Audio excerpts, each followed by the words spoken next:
चल बाबू छोड़ दो। है जोरा ए बाबू कहाँ तेरे करते रहो तू। ए बाबू छोड़ दो। बोलबा तू चल ये जल्दी निकल चल कौन पहुंचा गलती ले हमें जाते पहले ये तोरा खतरा कोनो जगह नहीं चल चल बुढ़िया घर में से निकल चल। छोड़ दो हमरा के। तू का है बुढ़िया के देखिए के ले जा। चल चल करते रहो कहाँ घर में से निकाल माते में ये चुपचाप चलो ना तो चल ऐसे चल। ए रुका ले पंजोरा भाग। चलो ए बाबू हाँ भगावते बाड़ो तो कहाँ धोकिया होता है। छोड़ दो हमने के चल जाए। निकल निकल निकल जल्दी निकल जा जा बताव तोरे घर बनवा लगे अपनिए के घर में से निकाल दिए लो। क्या करबो निकाल दिए लो तो चलो दो चार आदमी को बैठा के पूछ लिए जाओ कि हमनी के बनवा ला कि वो लोग बनवा ला।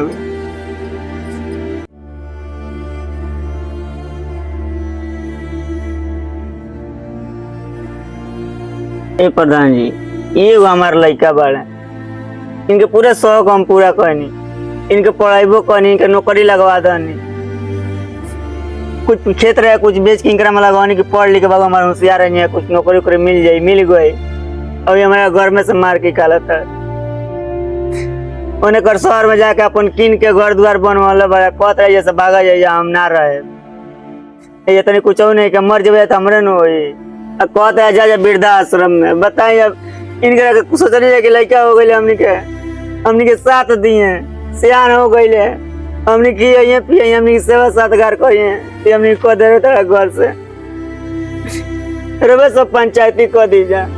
आज हमारा अफसोस आवता इनका जगह पर बेटी रही तो बहुत बढ़िया रहा कम से कम सेवा तो करी। ये मत कहो उमेश भाई न बेटी अच्छा न बेटा अच्छा माल अगर बात तो सब कुछ अच्छा।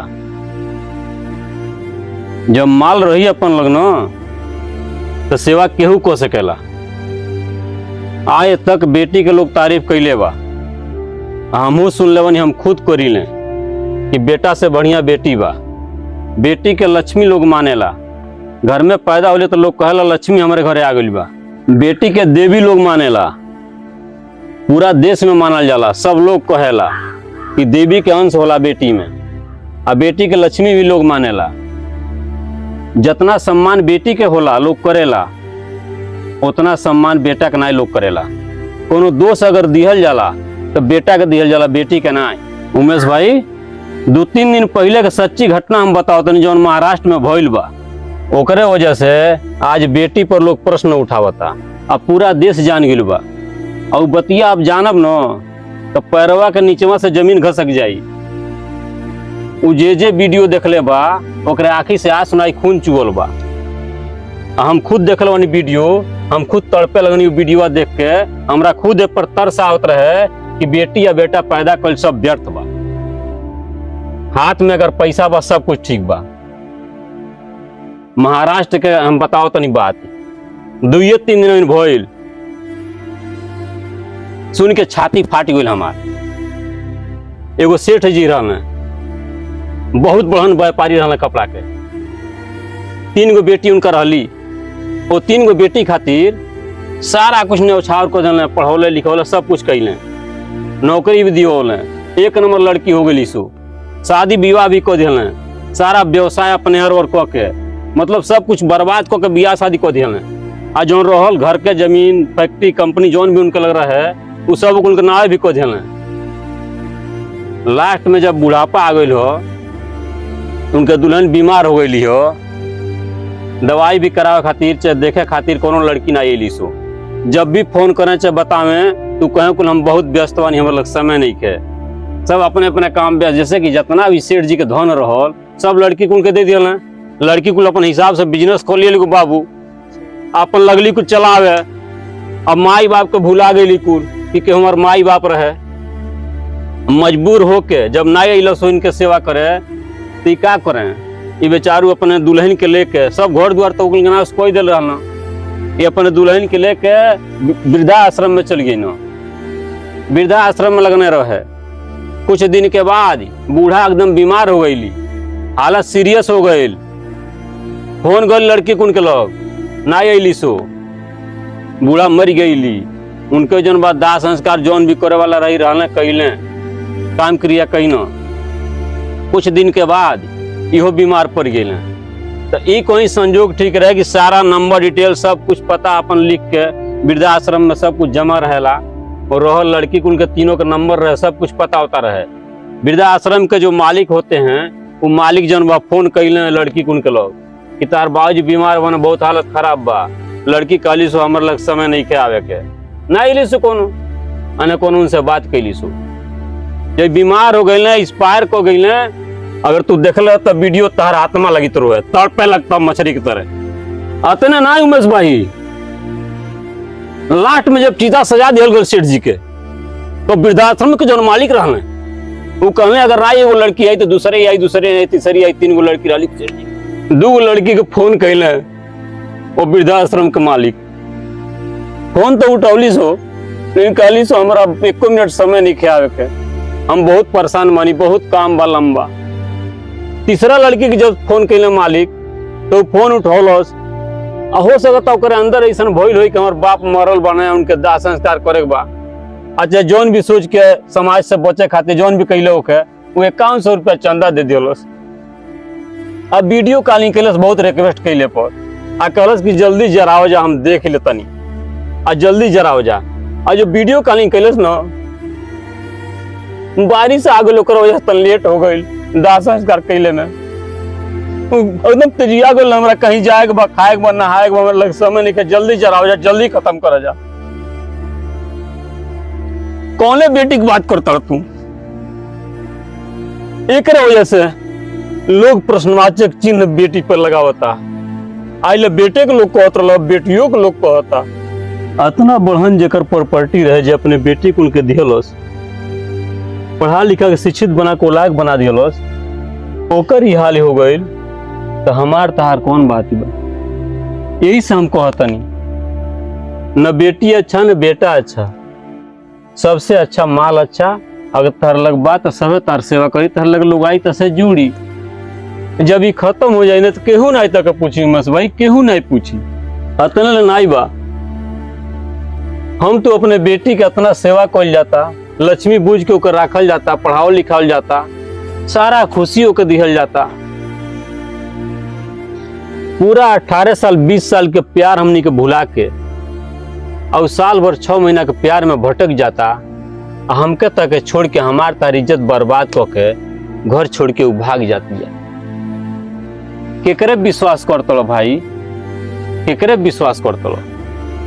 ये हाल तर लइका के बा, ये तार अपना जमीन बा सोता ही पर सब इनके भगा दिया, बाकी बेच उच के अपन जरूरत हम पूरा कर ले। प्रधान जी वो बात ऐसा कहनी है, महाराष्ट्र वाला घटना हम देखू तो हम बहुत तकलीफ में रहे। वाकई में कुछ देर खातिर तो ये आदमी सोचते रहे जे नाइये शादी करो तो बढ़िया बा। वाकई में इतना दर्दनाक घटना बा वो, जौन बाप माई पूरा जिंदगी अपन हर कमाई से लेके सुख दुख सब चीज त्याग के अपना लइकन खातिर जौन अपन त्याग करता, उ लइका लइकनी धोखा दे तड़े सो। हम ही अपने ले लेता नहीं, हम अपना लइका खातिर कितना बेचैन रही है। तो वही सब क्यों तो हुई हयो तो हुई है, उमेशो भाई तो कहियो हुई है, सभे रहे हैं आपू तो ओके भइयो तो हुई है अपना लइकन खातिर। हाँ। ऊ जब ऊ लाचार बा, ऊ परेशान बा, बचपन में बा, पेशाब करता, लैट्रिन करता, सब चीज आदमी धोता, सब मारता, सब चीज करता, ओकनी के पढ़ा लिखा के होशियार करता। जब अपना पे होता है तो कुछ बुझते नहीं कैसो उहे हाल इनके बा। आ शर्म नहीं क्या होती करे जे एगो लइका लोइका पर सब चीज निछावर कर देले बड़े, नहीं बेशरम आदमी बड़े। मेहरारू के चक्कर में है नैयर कहती है जमीन ले कोई जा किनले बड़े घर बनावे के। हमार चलते मार के सोच गई सब जना गाँव में, सही बताओ तनी ऐसा लोग करक पर प्रधान जी पूरा गांव में ही होके के चाहिए। पूरा गांव में अगर केहू अपना माई बाप के छोड़ता तो ओकर जमीन जायदाद से एकदम बेदखल हो जाओ, समाज से भी बेदखल हो जाओ। केहू का पूछे ना तो देखा देखी हर जगह स्टार्ट हो जाता। बताइए वृद्धाश्रम खुला जाता, अपना गोरखपुर में ना रहा, यहाँ कसिया में हो गई, पटरावना में हो गई। एक तरीका में कौन हो तरी मैंने के सेवा नहीं कर पाओ। कितना बचपन में आदमी कितना गंदगी करला, माई बाप खाना खात रहा लैट्रिन पेशाब कर दिल, खाना छोड़ के साफ करके फिर खाना खा ले। वो लोग कहियो घिनाओ ना कहियो दिक्कत नहीं खा भाई हाँ, हाँ। महाराज माई बाप मजबूर हो जाता तो का करता लड़का फट देखो आसान हो गल भाई वृद्धाश्रम ले जाके चौपा दो धनौला पलो अपना नाम कद ऐश कर उजाते ही ना बुढ़ाई लो उजाते माई बाप खाली बुढ़ाई बा हम जवान रहे ये तो लोग करता तो इन को हुए कारबा तू कितना बड़ा जमीनवा क्या किलो तार बाप ने किलो बड़े घर तू बनवाले बड़ो जस कमा करते जाते ससुराली जमीन किन के घर बनवाता हमें हरारू कर वही भैया 200 रुपए का दवाई ना लिया के दे रही बात कर तले जा ये हो गई जय प्रधान जी जान ली अब रउरे बानी सब लोग बाटे फैसला सुनाइए जौन कहिए तुम तैयार बानी हो ना एकदम हुआ हो गई का हो भाई तो माई बाप के सब कुछ छोड़ते जाओ हर गांव में तो ये के देखी वो लोग के हो एक खातिर लोग पैदा करता बाप महतारी जे सेवा करी ओके धन मिली आज ये पेड़ के लगल बताओ ना छाया में बैठल बन जा तो वही माई बाप वही खातिर न करला जे चला बुढ़ापा में काम दी आज बताओ मारता ही जवान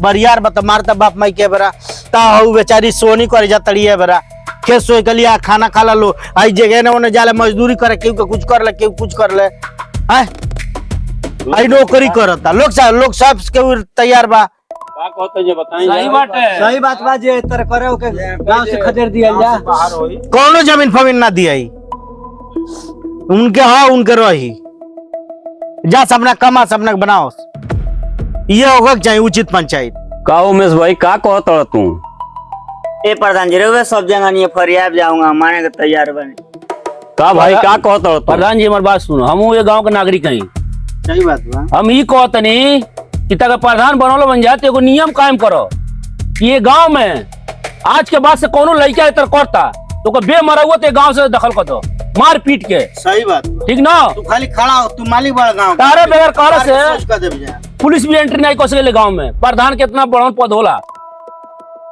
नहीं पूरा हिंदुस्तान में साफ कर जा लेकिन अपने गांव में ठीक ले तनी जाके हम ये चीज पर कायम रह सबके राय का बा सबके राय ये बा केहू ये तरह कदम उठाओ तो के मार पीट के खदेड़ दिया जाए गांव से जे महतारी बाप के सेवा नहीं को पाई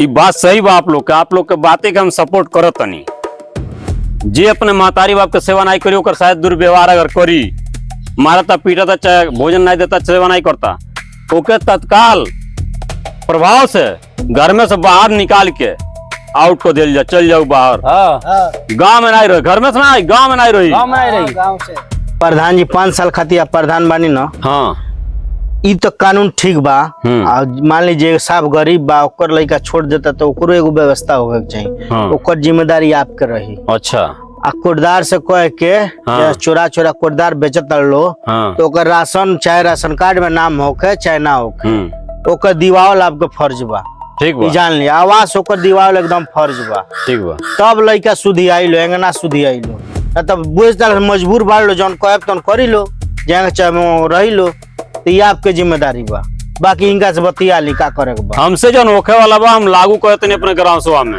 हाँ कोटदार से कहते नहीं जो असहाय है ओके खर्चा के व्यवस्था करे कोटदार एकदम कर वही खातिर न सरकार देता हाँ। गरीब जो एकदम गरीब बा ओकरा के देवक बा 2 मंजिल 3 मंजिल जगह घर बा 5 बीघा जगह जमीन बा वो राशन हाय सुख उठावता आपने की देखो ललका काट पो सेवा करबो आगे से जइबो काहे एजा से जाई तनी के हिस्सा लेबे का हमार माई बाप होलो तो हम लेम कि तनी के लेबे जा चुप मारब जूता से खतवे काट ले तार बोली हम एक शब्द शर्म नहीं क्या माई बाप कर लेने माई बाप रहे तो महाराज निकलता घर में से बात कर तड़ो यही से नियम और चालू हुई मार पीट के घर से बाहर निकाला जा अब बूढ़ा बूढ़ी रही लो जे सेवा करी ओके धन इनके दियाई काम मुंह ताकत हो जा मार के भगा के चल चल वो बाहर कर दो हैंड आगे निकल के भेज ए प्रधान जी बगा बहुत दुख लगले बाहर निकाल के बाहर ए प्रधान जी गलती हो गई आज के बाद से ना हो ए रुको जाओ छोड़ो जा हमसे का माफी मांगता है अपने बाप माता से माफी मांग ए बाबूजी आज के बाद गलती ना हो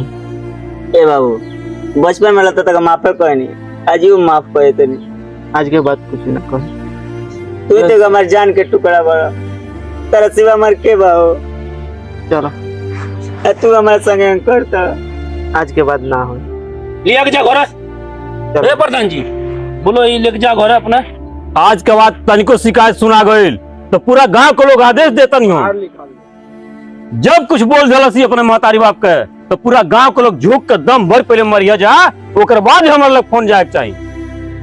ओकर पहले अगर के फोन कैले चाहे हमारे कान में जानकारी आइल कि महतारी बाप के दुख देता, हमसे बुरा क्यों नहीं हुई?